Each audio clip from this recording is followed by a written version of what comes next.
Let us look at another example of modified internal rate of return, or MIRR in short. A project has the following cash flows. So we have been given years 0 through 5 and their respective cash flows in rupees.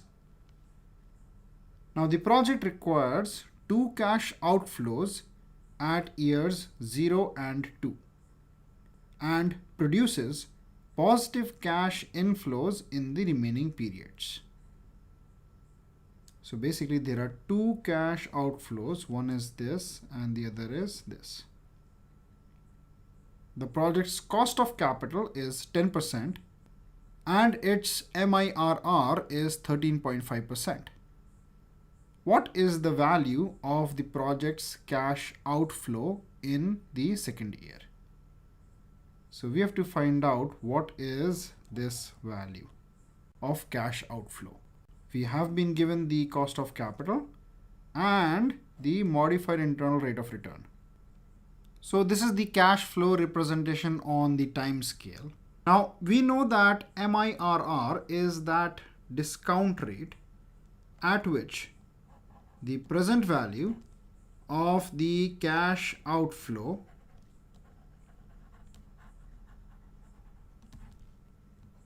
becomes equal to the present value of the terminal value of cash inflows. So let's first find out the present value of the cash outflows. Now we have been given that the cash outflows are at year 0 and year 2.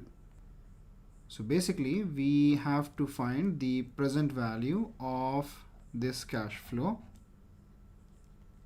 Now the present value of the cash outflow will be calculated at K, which is given to us as 10%. K is the cost of capital. The cash outflow of 250 rupees is already in its present value terms. So we'll keep it as it is. So let's say this is PV0. And let's say the present value of X is PV1.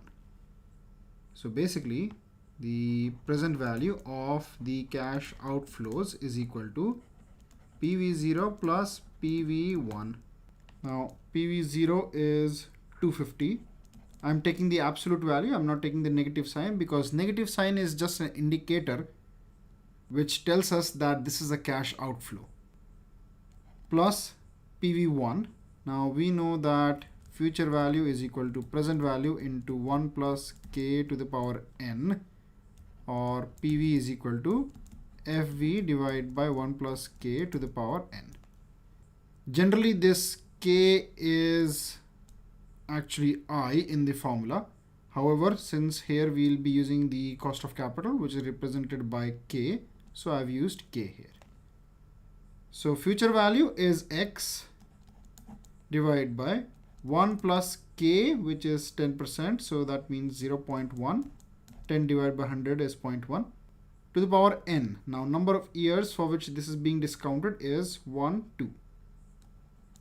So this is equal to 250 plus X divided by 1.1 square.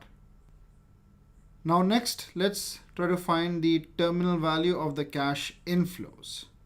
So basically what we have to do is we have to find out the future value of all the cash inflows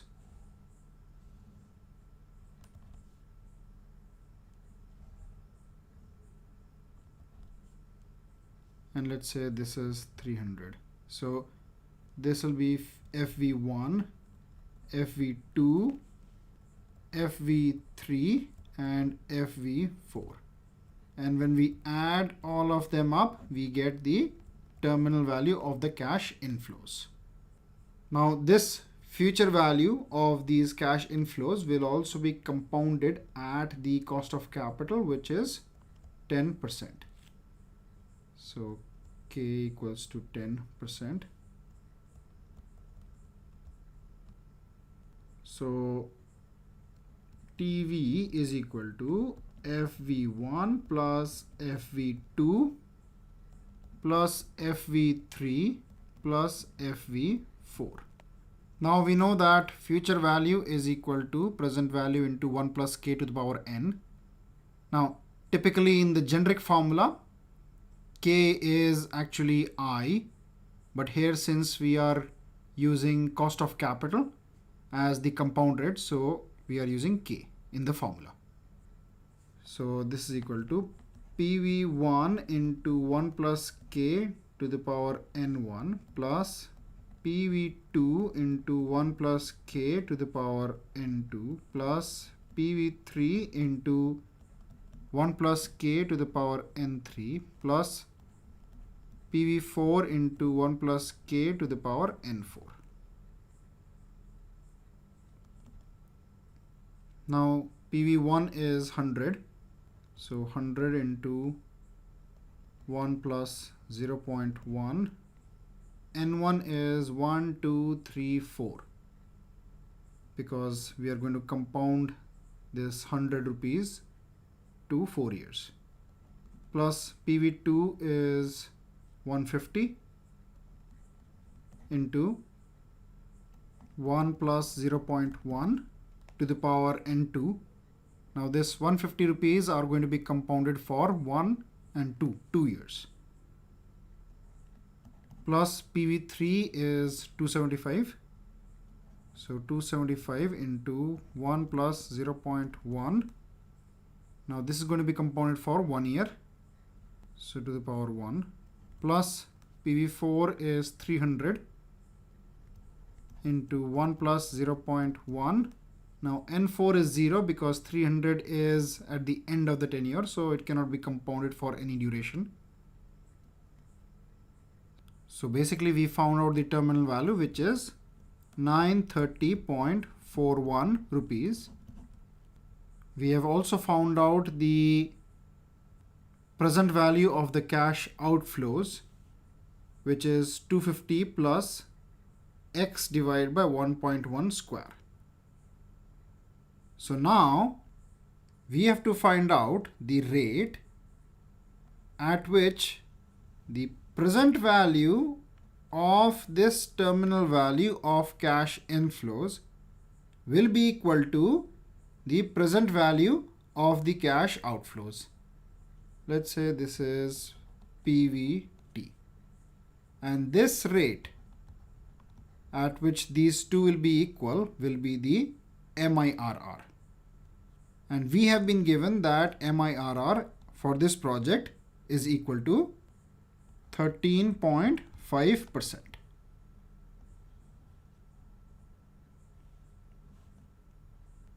So basically the present value of cash outflow is this. So 250 plus x divided by 1.1 square is equal to, now present value is future value divided by 1 plus I to the power n. Now in this case, this I will be replaced by R, which is nothing but the MIRR. So basically the present value becomes future value divided by 1 plus R to the power n. Future value is 930.41, which is the terminal value, divided by 1 plus, now we know the value of MIRR, which is 13.5%. So 13.5 divided by 100. So this will be 0.135. And this to the power n. So this is being discounted. The terminal value is being discounted for 1, 2, 3, 4, 5 years. So we have to solve this equation for x. So or, now x divided by 1.1 square is equal to, we'll take this 250 on the other side, so this will become minus 250. 930.41 divided by, now 1 plus 0.135 to the power 5 becomes 1.88355 minus 250. So or x divided by 1.1 square is equal to, now this comes out to be 493.966 minus 250.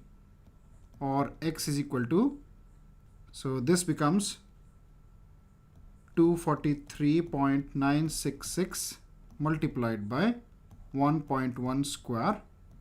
So x is equal to 295.19 rupees.